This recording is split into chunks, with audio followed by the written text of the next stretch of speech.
From time to time, you may have found yourself asking, I wonder what it's like to visit Ketchikan.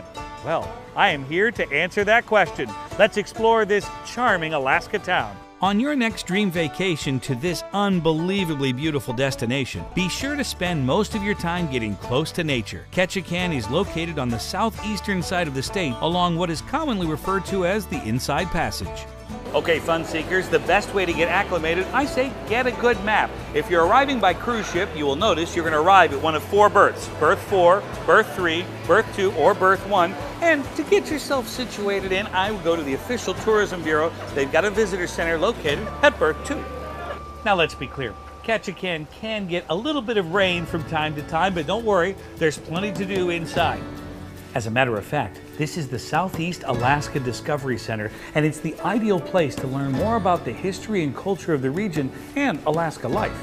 Welcome to Creek Street. This is one of the oldest streets here in Ketchikan. It used to be the Red Light District, but today it is a family-friendly place to pick up local crafts and souvenirs. Let's keep moving, people.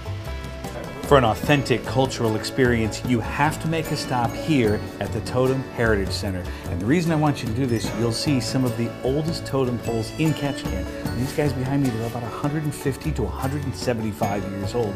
Depending upon whether or not the master carver had an apprentice, it would take about a year to carve one of these spectacular pieces of native art. One of the best ways to explore the area is by seaplane. This is truly amazing.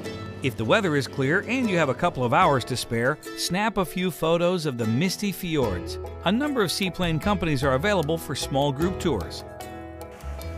This is one of my favorite spots. It's about 10 to 15 minutes from downtown, but it's worth the drive. This is Herring Cove. Now, peak season for the salmon run is July, August, right around there. And one of the reasons you want to come hang out here is you may actually see a black bear.